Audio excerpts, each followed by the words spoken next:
तो दोस्तों आइए बात करते हैं उत्तराखंड से रिलेटेड महत्वपूर्ण खबरों के बारे में। सबसे पहले कोरोना अपडेट पे चलते हैं। जी हाँ दोस्तों, अभी तक जो भारत में मामले हो चुके हैं वो 3,80,532 हो चुके हैं। पूरे विश्व की बात करें तो 86,87,390 हो चुके हैं। भारत में जो ठीक हो चुके हैं वो 2,04,710 हो चुके हैं। विश्व में जो ठीक हो चुके हैं वो 45,77,476 हैं। और यहाँ पे जो मौत हैं वो हो चुकी हैं, वो भारत की बात करें तो 12,573 हो चुके हैं। विश्व की बात करें तो 4,59,098 मौतें यहाँ पे हो चुकी है। तो पिछले यहाँ पे 24 घंटे के दौरान भारत में 13,586 मामले देखने को मिले हैं। विश्व की बात करें तो 1,17,405 मामले देखने को मिले हैं। पहली अपडेट देख सकते हो, सेना को पूरी छूट, हमारी कोई चौकी कब्जे में नहीं, 1 इंच जमीन पर भी कोई नज़र नहीं डाल सकता। जी हाँ, यहाँ पे सर्वदलीय बैठक, कांग्रेस के सवालों के बीच सरकार को मिला विपक्ष का साथ, पीएम मोदी ने कहा। जी हाँ दोस्तों, पूर्वी लद्दाख में चीन से जारी तनातनी पर चर्चा के लिए बुलाई सर्वदलीय बैठक में प्रधानमंत्री नरेंद्र मोदी ने स्पष्ट कहा है कि न कोई हमारी सीमा में घुसा है और न हमारी कोई चौकी किसी के कब्जे में है। हमारी 1 इंच जमीन की तरफ कोई आंख उठाकर भी नहीं देख सकता। सरकार ने सेना को खुली छूट दी है। जी हाँ, आपको बता दें, कांग्रेस, तृणमूल कांग्रेस, माकपा, भाकपा और एनसीपी सहित बैठक में शामिल सभी विपक्षी दलों ने सरकार के हर फैसले का साथ देने का वादा किया है। सभी दलों ने एक सुर से चीन को सबक सिखाने की बात कही है। जी हाँ दोस्तों, यहाँ पे देख सकते हो सर्वदलीय बैठक, पीएम मोदी, कांग्रेस अध्यक्ष सोनिया गांधी और अन्य नेता। तो यहाँ पर मोदी जी का कहना है, सेना को पूरी छूट, हमारी कोई चौकी कब्जे में नहीं, 1 इंच जमीन पर भी कोई नज़र नहीं डाल सकता। अगली अपडेट पर चलते हैं। अगली अपडेट देख सकते हो, अगली अपडेट है, नेपाल सीमा पर हाई अलर्ट, पल पल पर रखी जा रही है नज़र। जी हाँ, आपको बता दें, भारतीय क्षेत्र अपना बताकर उसे नेपाल के नक्शे में शामिल करने के बाद भारत ने नेपाल और चीन सीमा पर चौकसी बढ़ा दी है। बॉर्डर पर हाई अलर्ट जारी किया गया है। भारतीय सुरक्षा एजेंसियां सीमा पर होने वाली हर गतिविधि की पल पल पर नज़र रख रही है। अगली अपडेट देख सकते हो, भारत ने तैनात किए जंगी विमान, चीन के सैन्य जमावड़ों के करीब सुखोई और मिराज ने उड़ान भरी, अपाचे चिनूक भी पहुंचे। भारत ने लेह लद्दाख में तनाव वाले इलाके के बिल्कुल करीब स्थित अग्रिम मोर्चे पर अपने लड़ाकू विमान तैनात कर दिए हैं। इसके अलावा किसी भी स्थिति से निपटने और सेना की मदद के लिए साजो सामान भी पहुंचाने शुरू हो गए हैं। Air chief marshal RKS Bhadauria ने 15 जून को 20 जवानों के शहादत के बाद लेह और श्रीनगर एयरबेस का जायजा लिया था।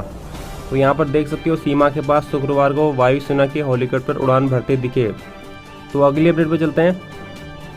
अगली अपडेट देख सकते हो, 28 स्वास्थ्य कर्मियों समेत 104 लोग संक्रमित। जी हाँ, बता दें आप यहाँ पर आपको, प्रदेश में शुक्रवार को 28 स्वास्थ्य कर्मियों समेत 104 लोगों में कोरोना संक्रमण की पुष्टि हुई है।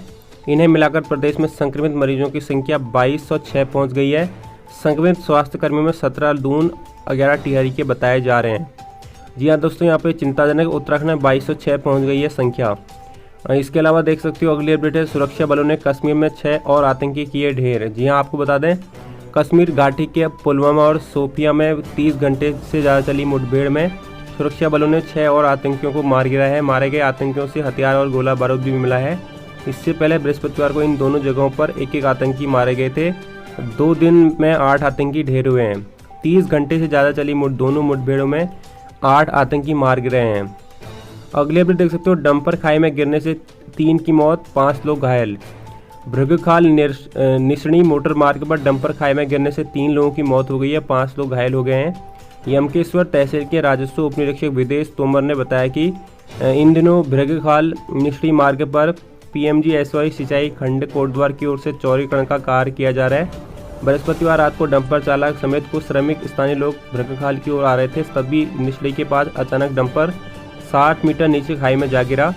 रात को ही उन्हें राजकीय एलोपैथिक अस्पताल में कोटद्वार भर्ती कराया गया था, लेकिन 3 लोगों की रास्ते में ही मौत हो गई है। तो यहाँ पर ये जो है डंपर 60 मीटर नीचे खाई में जा गिरा, जिसकी वजह से इनकी मौत हो गई है। अगली अपडेट देख सकते हो, शिवालिक में मिला हाथी का 50 लाख वर्ष पुराना जबड़ा। जी हाँ, यहाँ पर आपको बता दें, वाडिया इंस्टीट्यूट देहरादून के वैज्ञानिकों ने की पुष्टि। जी हाँ, सहारनपुर के शिवालिक वन प्रभाग के बादशाही बाग रेंज के डाटा सोर्स से हाथी का जीवाश्म मिला है। Wadia institute of Himalayan geology Dehradun के वैज्ञानिकों ने इसे 50 लाख साल पुराना माना है। जो जीवाश्म मिला है वो हाथी का जबड़ा है। अगले अपडेट पे चलते हैं। अगले अपडेट है, सचिवालय कर्मियों ने फूका चीन का झंडा, जिनपिंग के पोस्टर जलाए। उत्तराखंड सचिवालय समीक्षा अधिकारी संघ के आह्वान पर सचिवालय कर्मचारियों ने चीन के खिलाफ जमकर नारेबाजी की और प्रदर्शन किया। इस अवसर पर चीन के झंडे और चीनी राष्ट्रपति शी जिनपिंग का चित्र जलाया गया। प्रदर्शनकारियों ने संकल्प लिया कि भविष्य में चीन का कोई सामान नहीं खरीदेंगे। साथ ही अन्य कर्मचारियों को भी चीन के सामान का बहिष्कार करने को प्रेरित किया। मैं भी आपसे रिक्वेस्ट करता हूँ, आप लोग अब से जो है चीन का कोई भी ऐप्स वगैरह इंस्टॉल ना करें, साथ में कोई भी प्रोडक्ट भी ना खरीदें। अगली अपडेट देख सकते हो, प्रमोशन नहीं होने पर कर्मचारी खफा, विभागाध्यक्षों के घेराव की चेतावनी। संयुक्त कर्मचारी परिषद की हाई पावर कोर कमेटी की बैठक में फैसला। राज्य संयुक्त कर्मचारी परिषद ने 1 जुलाई से उन विभागाध्यक्षों का घेराव करने की चेतावनी दी है जिनके महकमों में कर्मचारियों के प्रमोशन नहीं किए जा रहे हैं। शुक्रवार को परिषद की हाई पावर कोर कमेटी की बैठक में यह फैसला किया गया। तय हुआ कि 30 जून तक यदि विभागीय अफसरों ने प्रमोशन के आदेश नहीं दिए तो उनके खिलाफ घेराव कर अभियान छेड़ दिया जाएगा। इसके अलावा देख सकते हो, अगली अपडेट है, ऑडिट में लेखा परीक्षा अधिकारी पद पर प्रमोशन की उम्मीद जगी। लेखा परीक्षा अधिकारी पर प्रमोशन की राह के कांटे अब दूर होने के आसार हैं। शासन ने जल्दी इस मामले को सुलझाने का फैसला लिया है। इसी के साथ उत्तराखंड लेखा परीक्षा सेवा संघ ने 23 से प्रस्तावित आमरण अनशन का ऐलान भी वापस ले लिया है। अगले अपडेट देख सकते हो, परिवहन, पेयजल व जीएमवीएन में वेतन का संकट। परिवहन निगम, पेयजल निगम, गढ़वाल मंडल विकास निगम और कुमाऊं मंडल विकास निगम में कर्मचारियों को समय पर वेतन नहीं मिल पा रहा है। परिवहन निगम में पिछले 3 महीने से कर्मचारियों को वेतन नहीं मिला। ये शिकायत शुक्रवार को राज्य निगम कर्मचारी अधिकारी महासंघ ने मुख्य सचिव उत्पल कुमार सिंह से की। महासंघ की मांग पर मुख्य सचिव ने वेतन जारी करने का आश्वासन किया। अगले अपडेट देख सकते हो, 11 शिक्षकों को कार्यमुक्त किए जाने से विभाग में मचा घमासान। जी हाँ, नियमों को ताक पर रखकर पहाड़ से उतरे शिक्षकों के तबादले निरस्त किए जाने के बाद 11 शिक्षकों को कार्यमुक्त किए जाने से विभाग में घमासान मचा है। कार्यमुक्त किए गए कुछ शिक्षकों का कहना है कि उनके साथ भेदभावपूर्ण व्यवहार किया गया है। इसके अलावा देख सकते हो, सीएम को पत्र लिखकर उच्च स्तरीय जांच की मांग। कुंभ कार्य में लापरवाही बरतने के आरोप में निलंबित और बाद में बहाल किए गए सिंचाई विभाग के 3 इंजीनियरों के मामले में उच्च स्तरीय जांच की मांग मुख्यमंत्री से की गई है। सामाजिक कार्यकर्ता सुशील शर्मा ने यह मांग की है। अगले अपडेट है, कारखानों में निरीक्षण के नाम पर मनमानी। श्रम सचिव ने निरीक्षण का तरीका बदला। एनआईसी की मदद से तय होंगी तिथियां। श्रम सुधार के तहत जारी किए गए आदेशों को पालन न होने से नाराज शासन ने फैक्ट्रियों और कारखानों में निरीक्षण का तरीका ही बदल दिया है। शुक्रवार को श्रम सचिव हरबंश चूक की ओर से जारी आदेश के मुताबिक अब श्रमायुक्त एनआईसी की मदद से हर पखवाड़े में रैंडम आधार पर किसी भी संस्थान में निरीक्षण के लिए निरीक्षक व तिथियों का चयन करेंगे। यह भी स्पष्ट कर दिया गया कि निरीक्षण की तिथि तय होने पर संबंधित कारखाने या संस्थान को इसकी जानकारी ईमेल के जरिए दी जाएगी। अगली अपडेट, ल्यूमन इंडस्ट्रीज कंपनी में धधकी आग, करोड़ों का नुकसान। जी हाँ, आपको बता दें, यहाँ पे रुद्रपुर सिडकुल की ल्यूमन इंडस्ट्रीज प्राइवेट लिमिटेड में बृहस्पतिवार देर रात शॉर्ट सर्किट से भीषण आग लग गई है। आग से फैक्ट्री धू धू कर जल उठी। 17 घंटे की मशक्कत के बाद शुक्रवार को दमकल विभाग की टीम ने आग पर पूरी तरह से काबू पाया। यहाँ पर आप लोग तस्वीरें देख सकते हो। 17 घंटों की कड़ी मशक्कत के बाद पाया जा सका काबू। अगली अपडेट पर चलते हैं, कोरोना जांच को 11.25 करोड़ से खरीदी जाएंगी 3 मशीनें। देहरादून, हल्द्वानी और श्रीनगर मेडिकल कॉलेज में लगेंगी मशीनें। जी हाँ, यहाँ पे मुख्यमंत्री त्रिवेंद्र सिंह रावत ने कोविड-19 की प्रदेश में टेस्टिंग बढ़ाने के लिए 11.25 करोड़ से 3 हाईटेक मशीनें खरीदने की स्वीकृति दी है। यह तीनों मशीनें दून, हल्द्वानी और श्रीनगर मेडिकल कॉलेज में लगाई जाएंगी। धनराशि राज्य आपदा मोचन निधि से मंजूर की गई है। अगली अपडेट पर चलते हैं, कोविड टेस्टिंग बढ़ाने में राजस्थान सरकार मदद करने को तैयार। काजी, कोविड-19 की टेस्टिंग की दरों को बढ़ाने में राजस्थान सरकार प्रदेश की मदद कर सकती है। राजस्थान के स्वास्थ्य मंत्री रघु शर्मा ने इस पर सहमति दी है और कहा कि वे 2000 से ज़्यादा टेस्ट प्रतिदिन करने में सक्षम है। यह दावा कांग्रेस के मंगलौर विधायक काजी निजामुद्दीन का है। उन्होंने इस संबंध में राजस्थान सरकार के स्वास्थ्य मंत्री से बातचीत के बाद मुख्यमंत्री त्रिवेंद्र रावत को भी पत्र लिखा है। तो अगली अपडेट पर चलते हैं। अगली अपडेट देख सकते हो, प्रदेश में संक्रमण के साथ रिकवरी भी बढ़ी। चंपावत जिले में सर्वाधिक 92% की रिकवरी। प्रदेश में रोजाना कोरोना संक्रमित मामले तेजी से बढ़ने के साथ ही रिकवरी दर भी बढ़ रही है। एक ही सप्ताह में प्रदेश की रिकवरी दर 14% बढ़ी है। चंपावत जिला सबसे ज़्यादा 92% रिकवरी के साथ पहले स्थान पर है। वहीं पिथौरागढ़ और हरिद्वार जिले सबसे कम 45% रिकवरी दर है। अगली अपडेट देख सकते हो, पीपीपी मोड पर चलेंगे रामनगर और भिकियासैंण अस्पताल। डॉक्टर शिफ्ट विश्व बैंक परियोजना के तहत राजकीय संयुक्त चिकित्सालय रामनगर और सामुदायिक स्वास्थ्य केंद्र भिकियासैंण को यहाँ पे पब्लिक प्राइवेट पार्टनरशिप यानी कि पीपीपी मोड से संचालित किया जाएगा। स्वास्थ्य विभाग ने दोनों अस्पतालों निजी कंपनियों को सौंप दिए हैं। दोनों अस्पतालों में कार्यरत डॉक्टर व अन्य स्टाफ को दूसरे अस्पतालों में तैनात किया जाएगा। अगली अपडेट है रुद्रप्रयाग तहसील सील, कर्मचारी होम क्वारंटीन। जिला मुख्यालय स्थित स्टेजिंग एरिया गुलाब राय में ड्यूटी पर कार्यरत रुद्रप्रयाग तहसील के 5 कर्मचारियों के कोरोना पॉजिटिव मिलने के बाद तहसील कार्यालय सील कर दिया गया है। साथ ही अन्य कर्मचारियों को होम क्वारंटीन किया गया है। सैनिटाइज करने के बाद मंगलवार को दोबारा तहसील खुलने की उम्मीद है। इसके अलावा देख सकते हो सचिवालय में अफसरों के विभागों में फेरबदल। सचिवालय में सेवा के कई अफसरों के विभागों में फेरबदल कर दिया गया है। इनमें कुछ अफसर बाध्य प्रतीक्षा में थे, उन्हें विभाग आवंटित कर दिए गए हैं। अपर मुख्य सचिव SAD राधा रतूड़ी ने इस संबंध में आदेश जारी किए। हरेला पर पौधारोपण के लिए 55 लाख मंजूर। जी हां, आपको बता दें मुख्यमंत्री त्रिवेंद्र सिंह रावत ने हरेला पर्व के अवसर पर व्यापक रूप से प्रदेश स्तर पर पौधरोपण कार्यक्रम आयोजित करने के निर्देश दिए हैं। इस अवसर पर प्रदेश के विभिन्न स्थलों और नदी क्षेत्रों में पौधरोपण के लिए वन विभाग को 55 लाख की धनराशि मुख्यमंत्री ने स्वीकृत की है। अगले अपडेट देख सकते हो, चीन से आने वाली कंपनियों की मदद करेगी CII। जी हां, आपको बता दें CII ने कहा कि वह चीन से उत्पादन को शिफ्ट करने वाली कंपनियों की सुविधा के लिए सरकार के साथ मिलकर काम करेगी। शुक्रवार को वर्चुअल प्रेस कॉन्फ्रेंस में CII उत्तरी क्षेत्र के चेयरमैन निखिल साहनी ने कहा कि कोविड-19 के संक्रमण के कारण लॉकडाउन से अर्थव्यवस्था खासी प्रभावित हुई है। अब इस अर्थव्यवस्था को वापस पटरी पर लाने के लिए कई स्तर पर एक साथ काम करना होगा। इसके अलावा देख सकते हो राहुल गांधी के जन्मदिन पर कांग्रेस ने की जनसेवा। कांग्रेस भवन में रक्तदान करते कार्यकर्ता का उत्साह बढ़ाते प्रदेश अध्यक्ष प्रीतम सिंह। कांग्रेस के पूर्व राष्ट्रीय अध्यक्ष राहुल गांधी के जन्मदिन पर कांग्रेस ने रक्तदान शिविर का आयोजन किया। कई स्थानों पर राशन किट बांटे और बाल विनीता आश्रम में बच्चों को भोजन कराया। इसके अलावा देख सकते हो हाईकमान के आदेश का असर, सादगी से मनाया राहुल का जन्मदिन। राहुल गांधी की ओर से जन्मदिन मनाने से इनकार करने के बाद हाईकमान के आदेश पर राहुल गांधी का जन्मदिन सादगी से मनाया गया। हाईकमान की ओर से राहुल गांधी के फोटो लगाने तक से मना कर दिया गया था।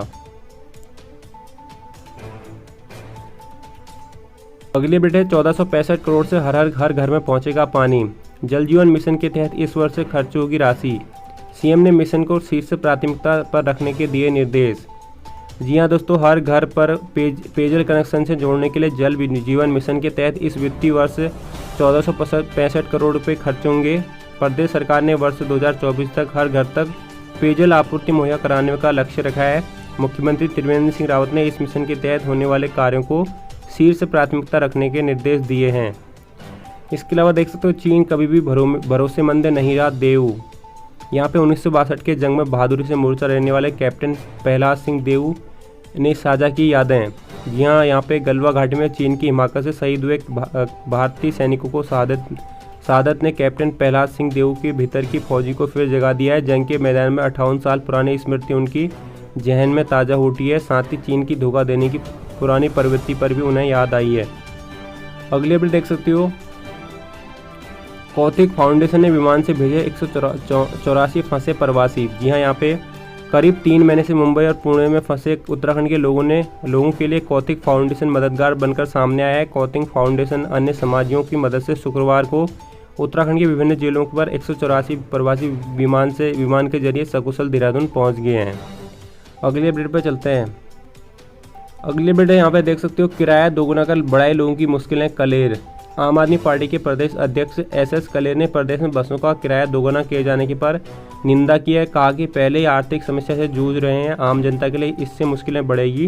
प्रदेश अध्यक्ष ने कहा कि प्रदेश में बस संचालन शुरू करने से पहले सरकार ने जिस तरह किराया भाड़ा दोगुना करने की घोषणा की है वो प्रदेश की गरीब जनता, छात्र, मजदूर, महिलाओं व पूरे प्रदेश की जनता के साथ मजाक है। अगली अपडेट है, उत्तरकाशी के दियारा बुग्याल को बचाने में जुटा वन विभाग। जी हाँ, यहाँ पे वन विभाग अब उत्तरकाशी में करीब 11,000 फीट की ऊंचाई पर स्थित दियारा बुग्याल को सेहत को सुधारने में जुट गया है। विभाग ने चीड़ की पत्तियों से बने चेकडैम और चीड़ की पत्तियों से ही बने कायर नेट का इसमें उपयोग किया है। अगली अपडेट देख सकते हो, बोर्ड परीक्षाएं शुरू होने से पहले सभी केंद्रों को पूरी तरह से सैनिटाइज करें। कोर्ट ने जनहित याचिका पर सुनवाई के बाद सरकार को दिए निर्देश। हाईकोर्ट ने एक जनहित याचिका पर सुनवाई के बाद राज्य सरकार को निर्देश दिए कि बोर्ड की शेष बची हुई परीक्षा शुरू होने से पहले सभी परीक्षा केंद्रों, school building, chair desk, toilet, water filter आदि को पूरी तरह से सैनिटाइज किया जाए। 1 घंटा पहले आना होगा परीक्षा केंद्र। उत्तराखंड बोर्ड की हाई स्कूल और इंटरमीडिएट की शेष परीक्षाएं 22 जून से शुरू हो रही हैं, लेकिन इस बार परीक्षार्थियों को परीक्षा केंद्र में परीक्षा शुरू होने से पहले 1 घंटा पहले पहुंचना होगा। उत्तराखंड विद्यालय शिक्षा परिषद की सचिव डॉक्टर नीता तिवारी के मुताबिक परीक्षा शुरू होने से पहले सभी छात्र छात्राओं की थर्मल स्क्रीनिंग होगी और इसके अलावा सैनिटाइजेशन भी किया जाएगा। तो यही वजह है कि छात्रों को 1 घंटे पहले जो है एग्ज़ाम के लिए पहुंचना होगा। तो यहाँ पर उत्तराखंड बोर्ड की परीक्षाएं 22 जून से स्टार्ट हो रही हैं। इसके अलावा देख सकते हो राज्य सरकार ने माना बाणगंगा में हुआ अवैध खनन। सरकार ने हाईकोर्ट में माना है कि हरिद्वार में बाणगंगा में अवैध खनन होता पाया गया है और इस पर रोक लगा दी गई है। अदालत ने राज्य सरकार को अवैध खनन मामले में दोषियों के खिलाफ कार्रवाई के निर्देश दिए हैं। साथ ही 10 दिन के भीतर जवाब दाखिल करने को कहा है।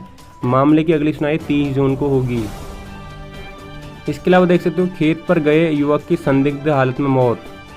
सुल्तानपुर रात में खेत की रखवाली करने गए युवक का शव टांड मचान में फंदे से लटका मिला। ग्रामीणों की सूचना पर पुलिस ने पंचनामा भरकर शव पोस्टमार्टम के लिए भेज दिया है। पुलिस का कहना है कि पोस्टमार्टम रिपोर्ट आने पर मौत का कारण पता लग पाएगा। दोस्तों अगले अपडेट है सूर्य ग्रहण, चारों धामों सभी मंदिर बंद रहेंगे।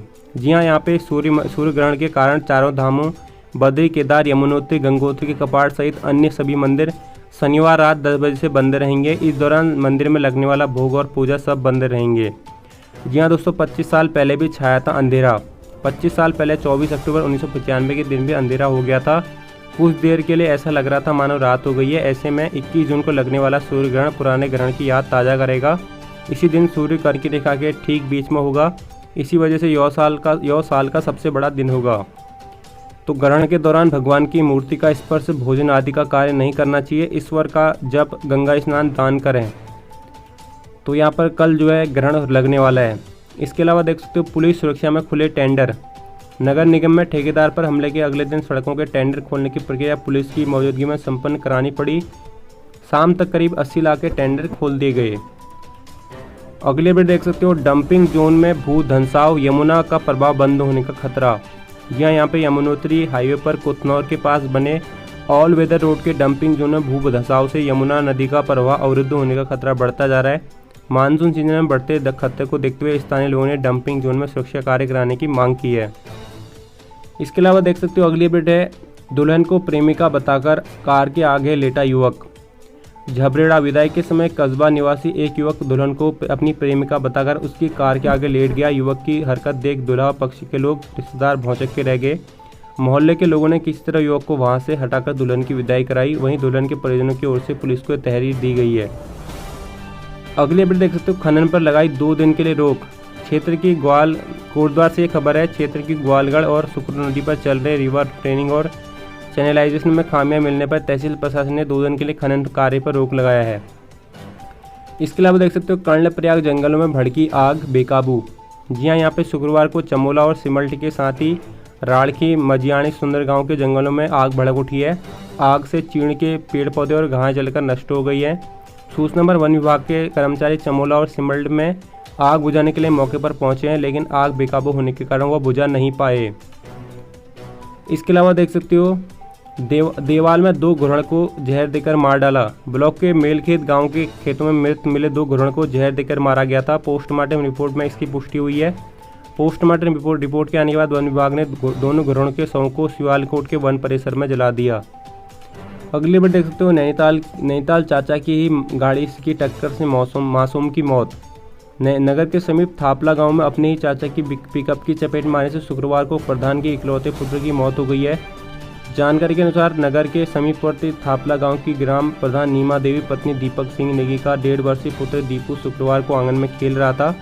इस दौरान दीपक का भाई ईश्वर सिंह नेगी पिकअप ले जाने के लिए आंगन में गया। भतीजे को आंगन में देखकर उसने उसे घर के अंदर छोड़ दिया। उसके बाद वो गाड़ी स्टार्ट कर दोबारा आंगन में पहुंचा। इस बीच मासूम घर में दोबारा आंगन में पहुंच गया। इस बार बच्चा आंगन के पीछे की तरफ खेल रहा था। ईश्वर नेगी के पिकअप बैक करते समय बच्चे को टक्कर लग गई है, तो वो हादसे में उसकी मौत हो गई है। अगली अपडेट चीन के मंसूबे नाकाम कर सेना ने तैयार किया गलवान नदी पर पुल। चीन की सेना पुल निर्माण में लगातार बन रही थी रोड़ा। तनाव और सैनिकों की शहादत पर भी नहीं रोका काम। चीन के विरुद्ध और 20 सैनिकों की शहादत से बने तनाव के बीच गलवा नदी पर सामरिक दृष्टि से बेहद महत्वपूर्ण पुल को सेना ने तैयार कर दिया है। LAC पर सबसे महत्वपूर्ण दरबुक से दौलत बेग ओल्डी तक 255 किलोमीटर लंबी सड़क सुरक्षा के लिहाज से यह पुल खासा महत्व रखता है। तो ये पुल तैयार हो चुका है। तो गाइज़ ये कुछ महत्वपूर्ण खबरें थी उत्तराखंड से रिलेटेड। अगर आपको ये वीडियो पसंद आई है तो कृपया इसको लाइक करें, इसको शेयर करें। मैं आपको मिलूंगा नेक्स्ट वीडियो में, तब तक के लिए हंसते रहिए, खेलते रहिए। Thanks for watching.